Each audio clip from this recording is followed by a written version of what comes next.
আমরা তোমায় ভুলি না।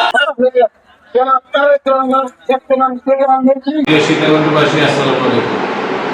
আপনারা আমাকে বিপুল ভোটে নির্বাচিত করেছেন। নির্বাচনের যখন মনোনয়নপত্র দাখিল করি, রিটার্নিং অফিসার আমাদের মনোনয়নপত্র বৈধ করেছে। পরবর্তী পর্যায়ে নির্বাচন কমিশন আমাদের মনোনয়নপত্র বৈধ করেছে এবং তারা পরবর্তীতে হাইকোর্টে রিট করেছে, রিটও তাদের খারিজ করে দিয়েছে। পরবর্তী পর্যায়ে সুপ্রিম কোর্ট আপিল করেছে, আপিলের পরও আমাকে ইলেকশন করতে দিয়েছে এবং জনগণ বিপুল ভোটে আমাকে নির্বাচিত করেছে।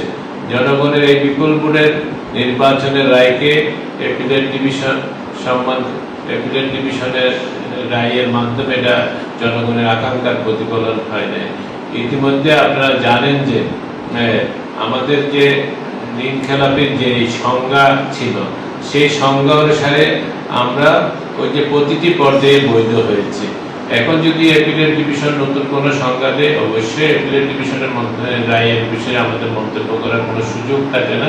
তবে এটা জনগণের আকাঙ্ক্ষার যে প্রতিফলন হয় না, জনগণের মতামতের যে প্রতিফলন হয় না, সেটাই হলো বিবেচ্য বিষয়।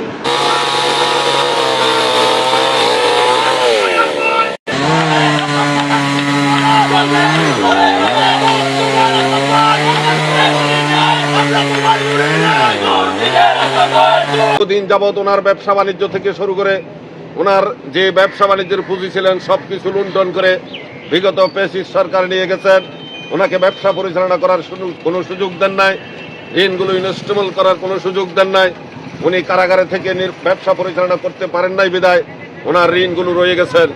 আমরা আদালতের কাছে সহ সরকারের কাছে বিনীতভাবে আহ্বান জানাবো, বাংলাদেশের মানুষের, সীতাকুণ্ডের নিরহ মানুষের, সীতাকুণ্ডের উন্নয়নের স্বার্থে, সীতাকুণ্ডের জনগণের স্বার্থে, সীতাকুণ্ডের মজলুম মানুষের স্বার্থে, নিপীড়িত মানুষের স্বার্থে গণতান্ত্রিক ধারাকে অব্যাহত রাখার জন্য লায়ন মোহাম্মদ আসলাম চৌধুরীর বিকল্প এখনো সৃষ্টি হয় নাই।